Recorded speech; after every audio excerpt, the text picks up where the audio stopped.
Welcome to Coming Up Comic. Here we are with one of my very good friends and a very funny, amazing Chicago comedian, my friend Emily Ogle.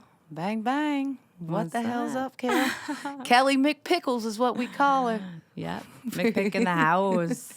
She likes extra pickles. Don't worry about that. We'll get into that. We've got a great friendship. It's been, like 3 years that we've known each other now? Yeah, 2020. Yep. Wow. Oh, my gosh. Bang, bang. So how long have you been doing comedy? Doing comedy. 20. So going on 9 years. Wow. I started at 20. Moved here at 21. Now I'm 28, but I'll be 29 this year. Don't fucking worry about it. And then I'll be 30 next year. So. We're all getting older. Yeah. I feel that. That's all right. But hey, we're living the dream, right? Mm-hmm. We talk about it all the time. Mm-hmm. So the dream, you were one of my first friends in the comedy world. So let's talk about that faithful night we first met. I remember. Why don't you build me up, Buttercup, buttercup baby, just to break me down? No, I know. That was Kedzie in. Yeah. I had went out there. That was pretty good. Yeah, when we come off quarantine, all the mics started open back up. But I had been doing it for, the past, 4 years. I swear if fucking COVID didn't hit, things might be different, but that's how shit goes. But no, and then Kedzie opened up. That shit was lit. I remember. Mm-hmm. Kelly came up to me. Whatever. My little style of comedy is I just basically go up and talk, and then whatever I figure it out. But I was talking about eating pussy on a period pussy. And she was like, God damn. I was like, move the string to the side. Oh, Lord. Just get out the fucking shower, pop one in, move that string to the side, get the mouse aside of the house, And she smoked cigarettes, and we met outside, and she was like, I feel that. Yeah. Fuck it. I was like, Yeah, all right. yeah. Then we ended up going out. And then we found out we worked by each other. Yep. And then she was coming in. Yeah. It's been awesome. No. Yeah, we went to Kedzie. I gave you and Ravana a ride to, then we went to Save More, did some comedy. Really? I don't even know what that is. Yeah, it was, it's a bar we went to. I do remember. And I broke my sandal that day. Yes! Oh, was that day? Shit, it was. Damn, no, I broke my sandal. I had on these Walmart, flops, slides, when you get out of jail. Uh-huh. And I broke it when we had to go into CVS. Yep. And I got those fucking thongs. And then I had to get home on the bus that night. And so I decided to take my socks off because they said it wasn't cute with socks on. Tell me about growing up in Louisville, Kentucky. Tell me about your family dynamic growing up. Oh, love my family. We are a small family. Family of 5. Well, we got 6. Allie. That's my sister-in-law.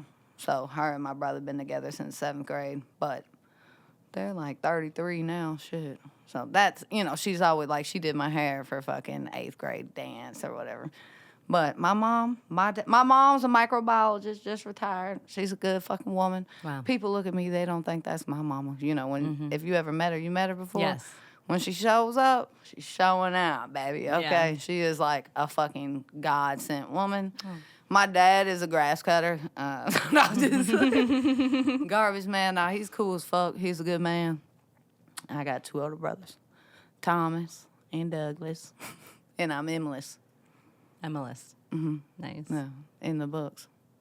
In the books, what books? That's my name, Emily's. Your real name? Mm-hmm. Oh, no way. No, just that would be terrible. I am not that redneck, big dog. But Thomas, Douglas, and Oh, shit. Emily, yeah. Okay. They're cool folks. Doug, Tom, they're in a band. All my family's musicians, so. And you, are you musically inclined at all? Mm-hmm. All I wanted for Christmas was a cajon. Y'all know what that is? The cajon, it's a drum. It's like you sit on it and you just. Okay. And you can just chill with it. And that's about all I know is a little rhythm. No rhyme, baby. Yeah. But you rhyme on the mic with comedy. Yeah, I do. I fuck with the comedy. So when, growing up, were you a funny kid? How did you first know you were funny? Probably just, I'll be honest with you, playing sports and shit. Like, that was kind of, I always felt like it was my job to, like, pick everybody up, you know? Like, we had all this dumb shit we do before games, in the middle of games, but I always felt like I was that kid that was like, you know, if you going through something, you look at me to be like, ah, you know, do some dumb shit. You know, that's what I do every day. That's my shit. You know, so if you struggle, you could just look over and I you know, so. But other than that, I mean, comedy, yeah. I always been funny, I guess. I feel like I'm more funnier off the stage than I ever am on the stage. Because on the stage, you so, like, rehearsed and planned, you know, or whatever the fuck. Like, you're looking over your fucking notebook. You got, you know, I got to hit this, and this. But off the stage, you, like, just more naturally, you know. And that's how I write my jokes, too. It's people being like, you should write that down. Like, if we're talking and I'm telling a story, they be like, you should write that down. Rovon tells me that all the time. My mom tells me all the time, you should write that down right now. So what is your writing style? Well, that's about it. Well, actually, if y'all want to know the truth, in Chicago, my fucking favorite type mics are riff mics. And now they're like all gone. 8-Bit just shut down. They had the riff. They used to have the riff on Monday night up in Uptown. But that's like my favorite thing, where you just go up and those are the best mics to sit and watch. Like, that's something that I can sit and be like, yeah, this is not so bad. This is actually bearable, because, you know, they're just picking something out of a hat. So you pick it up and it's like Batman, you know, fuck Right. Batman. But if you're good at it, then you think Batman. I didn't watch Batman. You know what I mean? And then why didn't I watch Batman? You know, my brothers and like I was. Interesting. They was flying on me like Batman, big dog. I was getting beat the fuck up, you know? And so it just takes your mind in another level. And that's my favorite way. Other than that, just really talking or whatever. At work, I write some jokes. So I want to take a step back. When you were a kid, you were a funny kid, but tell me about the talent show that your mom entered you into and how that changed the trajectory of your life. Well, that wasn't a talent show, what I told you about. That was an open mic, but it was kind of like a talent show open mic. But I did do the talent show in elementary school, big dog. I played the guitar, all right. You asked if I was music. Let's take a step back. If I was music. So the first year I played ding, ding, ding, ding, ding, ding, ding, ding. It's a James Bond, the easy one. You know what I'm talking about? It's a 2-string song. I don't know if y'all play guitar. And all you do is ding, ding, ding, ding, ding, ding, ding, ding. And then I had my 2 best friends. They were guys, of course, like doing backflips and shit behind me. And then in 5th grade, I played "Do You Wanna Be My Girl?" I said dun dun dun dun dun dun dun dun dun. Yeah, nice. Yeah, and my hair was there, and I came up, but I didn't sing it. But it would have been funny now if I did. I wish I did. But I just played the chords. Cool. I was nervous, but nah, my mom had left a newspaper out on the kitchen table. That's what she leaves everything out on the kitchen table.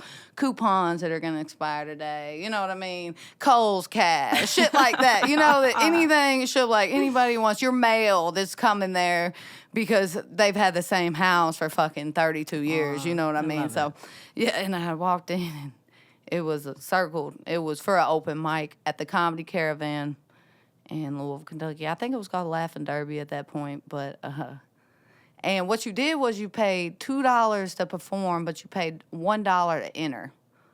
That's what it was. And I was scared, so I had a homie, Jose, and his uncle, and I was so scared. I was like, well, y'all go with me. I'm going to try it. Fuck it. Drove down there at my Pontiac, and I paid my $2, but I had a fake ID. I was using Jose's sister, Gabriela Maria Gonzalez. That's who I was, because I started 20. So you had to be 21 to get in here. So I used Gabriela Maria Gonzalez's ID, and I went in there. And I'll never forget, I fucking sucked, first of all. I did not win this competition. Like, build it up like I won, and that's how I knew. No, this is not that kind of movie, big dog. Do you know those movies you hope never end good? Yeah, this is that. But nah, and I had the mic like this. You know, and the dude was like, if you want to start, you look like you want to start rapping. Lucius, that's his name. He's a big comedian in Louisville. He was like, you look like you want to start rapping. Maybe if that's what you want to do, you want to do it. I'm like, no. But I thought I'd be so funny off the head that I didn't write anything. But from that moment on, I was actually not from that moment on. I didn't go back. Fuck that shit. I lost. I ain't go back. And then a little bit later that year, I asked my mom, did she want to go see a show there? And we went. And then I was like, the next Wednesday, I was like, do you want to go see another show? Because I think I want to get into it, but I want to write shit. You know what I'm saying? I want to actually think about it. And when it came down to it, I wrote one of the best jokes I ever did. One of the first jokes I ever wrote. It's one of the best jokes. And, out of that. And I love Louisville comedy, and I only say this now because I love Louisville comedy because it's small and people actually, like, care. Like, there's nothing else to do but to care. So they're like, I walked into the club for maybe the second or third time I was actually performing, and they were like, get up on the stage, test out what you're about to do. I'm like, what? They're like, test out what you're about to do tonight. I'm like, fuck no, I ain't fucking test out what I'm about to fucking do tonight. And with some of the greats, man, that are sitting there today, like great comedians, helped me through that. And they're like, you're fucking good, and, go get it. So, Wow. 6 months in, I was too good for Louisville. Bye, y'all. You recently celebrated 7 years in Chicago. And whoop, whoop. We were talking about it a couple weeks back, and you said it was always Chicago. You always knew you wanted to come to Chicago. Tell me about that and why. Like, how did you know it was Chicago? Well, I didn't know it was Chicago. I didn't. When I first came up here, I was 6 months, and I was going to be back. 6 months, and I was going to be rich and famous, and I'll be right back for y'all. My homies, my family. I'll be right back. It wasn't always Chicago, but then I had got laid off, and I had to move back for 5 months, and I was working at a Steak and Shake.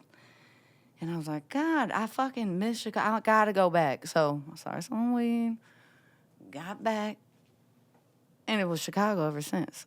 No question. I fucking love Chicago. I love the South. I love Kentucky.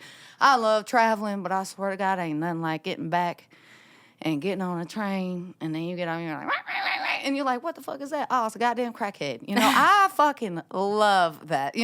I love that it's fucking negative 15 degrees, and instead of like my car warming up, I gotta go fucking get on a red light, crack, like, good morning, not me. It's just something about it. And it's just different, and it's not home. I mean, if I was at home, what would I be doing? Yeah. Working a job. At a bank. I don't fucking know. I mean, I work a job. I do have a job, don't get me wrong, but what would I be doing in the comedy scene there? It's not like it is here. And it just gave me so many opportunities, and I've learned the most in life in Chicago. Because being from the South, I do feel like people are very sheltered. I grew up in Louisville, but I became like a grown-ass woman in Chicago, and that's it. That's Wow. all. I like love it that. here. I like that a lot. I don't plan on going nowhere. I want to like, because I know I'm better than this shit, and it has its perks and all that, but there's more opportunities. But as far as that, You're happy. I'm happy. I am happy. And that's the most important thing in life, Yeah. Fuck it. And you exude that. You really do. That's something I love about you and Ravon and hanging with you guys. It's always a good time. So you're notorious on the scene for not only your excellent comedy, but also your friendship with Ravon Hill. Oh, bang, motherfucking bang. Big O-R.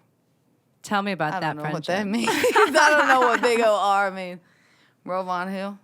That's my dog. That's my homie. Somebody that I can't believe sometimes when I sit back and think, I say, damn, we've been friends for like 8 years. You know what I'm saying? Going on 8 years. I'm like, what the fuck? But everybody thinks we live together. No, we don't. Everybody thinks, no, we don't. But I didn't even see Ravon for like 8 days, big dog. One thing I always loved about Ravon is is patience, right? So I'm like a woman and I'm like stressed. Like tonight, like, oh my God, I'm gonna be late. I'm finna be late, like da da da. But Rose the type person that's gonna be like, bruh, we finna be there. I mean, if we don't make it, we don't make it. It's like, damn, you know.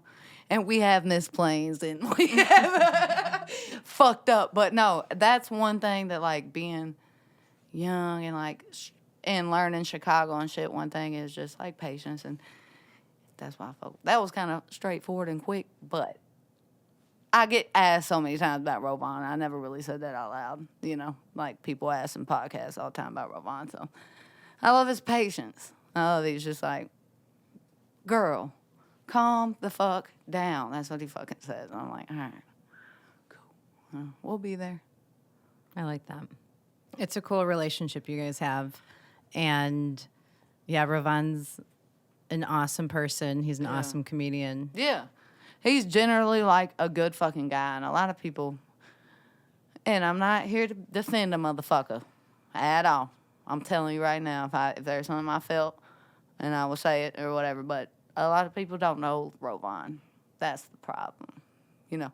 But if you really fuck with Rovon, that's like the sweetest guy. I swear to God, like he's gonna make sure you're home before he makes sure he's home. He's gonna motherfucker. He might be fucked up, and he might not know how to get home or not have the first fucking clue, but he's gonna make sure you get home, and that's important. You know what I mean? So let's talk about your inspirations. Don't ask me that. Let's talk about your inspirations. Whether it be real life, comedians, musicians, talk to me. No. Yeah, it would not be comedians. People like, bruh, comedy, comedy, comedy, comedy, comedy, comedy, comedy. Fucking comedy, you know. I know. That ain't inspirations to me. Inspirations to me, people that just work hard. You know, people that are just honest and, I mean, I could name 1,001 of them, you know. I'm from Kentucky where there's a fucking major drug problem. Inspirations are people that get clean. And yeah, inspirations is, that's actually a tricky word. And I said that one ago. But yeah, inspirations aren't comedy to me. Inspirations are real life, you know. Yeah. People that wake up every day and fucking handle their business. And go on about it and don't fucking bitch about it. Because we all got to fucking do it. That's an inspiration. People who made it through the grind continue to make it, grind it out. Right. But is that the most important thing in life? I do, obviously, don't get me wrong. I love to fucking be sitting here and go out and get in my goddamn fucking, what kind of car would I like? Bronco. You know, if I was rich and had it all. Trust me, but was that really the inspiration? I don't know. I like being happy every day. Yesterday, I rode the metro for the first time. So exciting. What'd you I think? had the best time. I pissed three times I was gonna on say, the there's train. a bathroom on One that of the thing. best times of my life. Yeah, like Uh-huh. there's just, you know what I mean? So, we all think we know, but I don't know. Life keeps inspiring us. Who's your inspiration? Me?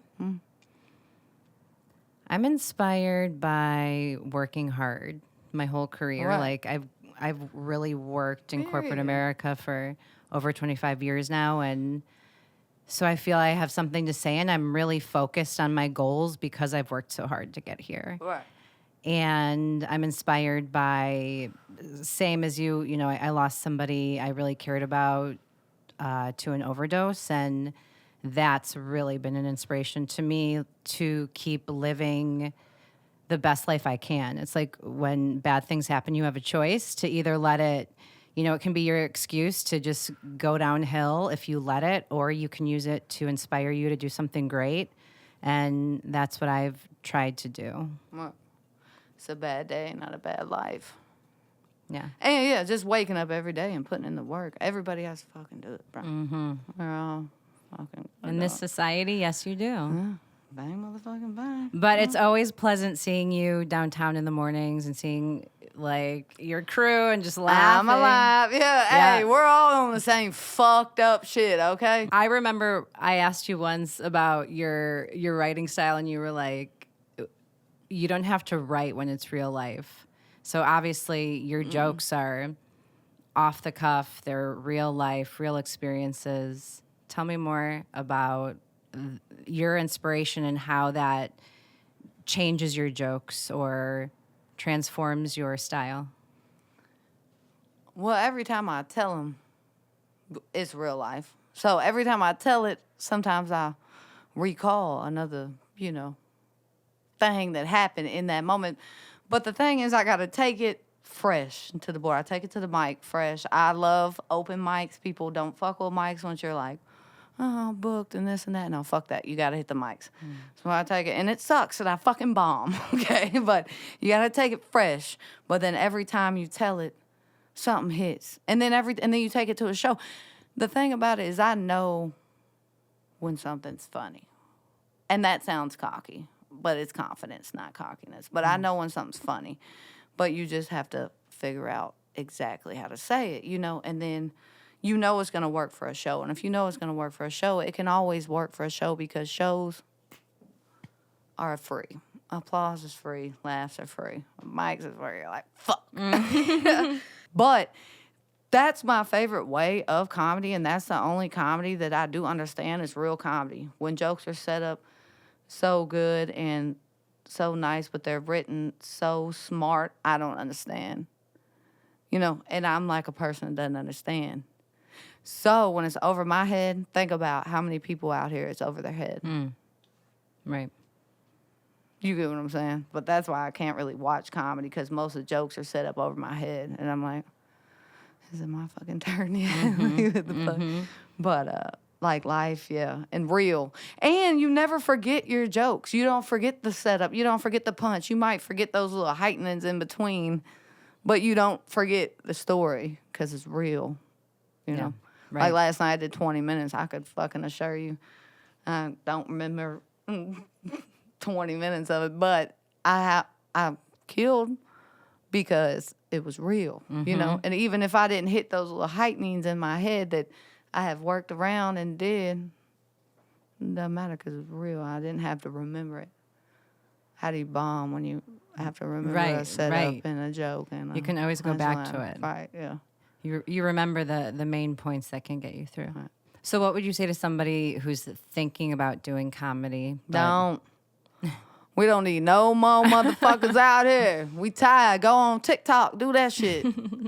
Go on TikTok. No. If somebody wants to start comedy, I mean, fuck it. But I feel like with comedy, with me, and like when you're like serious about it, I think that's when people's feelings get hurt, and that's when all the drama and shit starts because you're like serious about this shit and you're like literally putting your whole life for it. So I think that's the difference. If you're gonna do it as a hobby, do it. Fuck it. Have fun. But don't talk about it unless you're like 10 toes down about it. You know what I mean? You better be in this bitch. This is a motherfucking lifestyle. It's like a gang. I mean, I love it. Yeah. And you got to be 100% serious about it. Like I could never see my life without it. So it's like a wife, Yeah. Fuck the love life. Comedy's a wife. So tell me about Hey Neighbor. Wow. Hey Neighbor. My mama came up with that name, actually.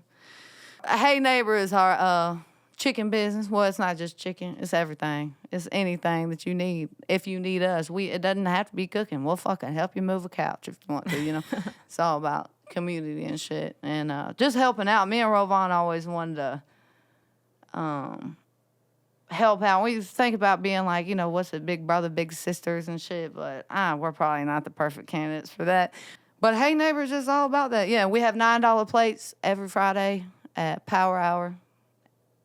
Usually frying chicken. This week we're off because we're trying to save our money. And our money goes 100% to our comedy. So we've been to Vegas and we're going to Austin. And we've been 1,000 places off chicken money and not chicken money, but anything. And at the end of the day, and we just got our T-shirt press. We about to start making our T-shirts on our own, but we're entrepreneurs, okay? And people love us, so we just, and we're always on help. You need help, we got you. It's Hey Neighbor. Hey Neighbor. That's what neighbors are for. I love it. So, Yeah, and we are neighbors. Yes. Yeah, your food's delicious. Oh, it's so fucking good. It's so good. It's so fun good. Ro always, so I work Monday through Friday. Ro always brines the chicken. Like, we're frying chicken. Brines it overnight. He goes and gets it. He goes up to north side, not north side, west side. Gets it from over by where we used to work at. And then brings it back, brines that shit, seasons it. I come in about 7:30 because I'm tired as fuck on a Friday. And I cut down the potatoes and we put them bitches in the oven. I'm telling you all our secrets, but long story short, and then pork chop, all that. But that's the main thing. And we have other gigs. They've actually booked us for some other shit and we've made decent, which is nice, you know. That's what it's about. Yeah. And you can follow us at Hey Neighbor. Well, that's 2 E's. Heey, neighbor. Hey, Hey, that's a gay. neighbor. Yeah. Awesome. Bang, bang. Bang, bang, baby. Yeah, people hate that name. Everybody had a name for us. You heard me? Everybody and their mother had a name for us to name our name. And then one time my mom was like, we was saying something. We was like, hey, neighbor, because Rovana just moved down the street. And she was like, that would be a good I like name. it. And Ro was like, well, So what's next for Emily? You got some things coming up. what's next is putting out this fucking album. I'm not 20 anymore. No, that's not what it's called. But somebody did say I should name it that. I That's like pretty that. good. That is really good. That is pretty fucking good. Yeah. It's supposed to be trying to be a better person, still a piece of shit. But I'm not 20 anymore. It's pretty good. Yeah. Because I'll be 29 this year, and I just have so much shit where I was like younger and dumber, and it's just like I love those jokes, like love them, and can always bring them, you know. And but I want to burn them. But I was just talking seriously last week to a comedian, a guy I go way back with, bro. Actually, the reason why I have a job at Potbelly right now, but and he was like, "Why burn them?" I was like, and then he was like, "Dude," and he was talking about it, and he was like, "All right, so you got right here, and you got right here, and here's your joke, and you got this much to dance." Right? And I was like, yeah, and that's why I love a joke, because then it goes from there to there, to there, to there, to there. Then you got that much room to dance. And I mean, if I burn it right now, where am I gonna? You know what I mean? If I put out an album right now, where am I? When I could just keep using these fucking jokes. If I don't give a fuck. I mean, obviously I do give a fuck. But if I don't give a fuck about anything else, I might as well make it. They're jokes. They're bits that come in chunks, right? And that's why I love jokes. Because all of a sudden you're sitting on a plane, you're like, oh my God. I just came up with the best fucking part to this fucking joke. And it took 10 years to come up with that. Wow. You know? Yeah. So it goes from 20 seconds to 5 minutes, 15. Niggas sitting in the middle of fucking nowhere, waiting on a fucking bus. It's 20 minutes late in 5-degree weather. You go, oh my God. Why the fuck did I not think about this before? It's going to go great in here. And like I said earlier, if I know it's funny, it's finna work. Yep. Throw it at a show, you know. Keep adding to it. So what is your ultimate dream? What's your end game? Die old. I used to want to die young. Now I want to die old. I want to be like 80. So I can say I know it all. Because I didn't know shit for a long time. And I'm just getting to learning. And I can't wait to know it all. Oh, I love that. So I can just sit and talk shit to young people. And be like, you don't know goddamn thing. So, yeah. They say die young, leave a pretty corpse. Fuck that. I want these cigarette fucking things to start kicking my ass. Nah. What's my ultimate goal? I'm just such a fucking natural person. I don't know. Be happy. What's my natural goal? I mean, obviously to fucking make it, bro. You know, whatever. But I feel like when I started, I thought things were different. You got to do it yourself now. And now, my ultimate goal is to find a woman that knows how to use a computer and how to make iMovies and stuff. So that way I can put my clip up on the thing. Like, I can record it, but I just need you to break it down and put it on the internet for me. So that way. So I guess I need a wife and a dog. I know she's help. out there. She is. I know she's out somewhere. there Waiting. looking for you. You'll find her just when the moment's right, when the time's right. Oh, 80. Maybe 80. She's Maybe. like, I'm about to put this video up. I'm like, "Rah," and I fucking fall out. A heart attack. Well, Emily, I love you. Love you, Kelly. Seriously. Enjoyed sitting here talking to you. Me Because too. I can warm up. But we're here now. Well, thank you for coming on. There's so much more to talk about, but more to come in the future. And thank you for sharing your life with us. Well, bang, bang. You know what it is. Emily Ogle, I love you. Love you, Kelly. You're McPickles. hilarious, and you're a wonderful person, and you're my friend. Hey, and you're my motherfucking friend, bro. Yeah, And that's McPicking how the we get down. house. McPicking the house. Should have came by the other day. I was still there. 2 minutes. Thank you, folks. That's it. Coming Up Comic. See you next time. Oh. Peace.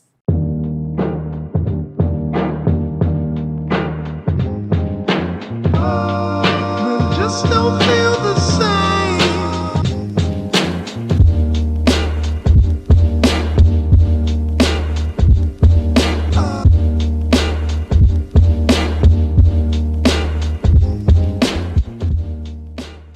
What is your favorite food in Chicago so far? Oh, in What's your go-to Chicago? Chicago food? In Chicago?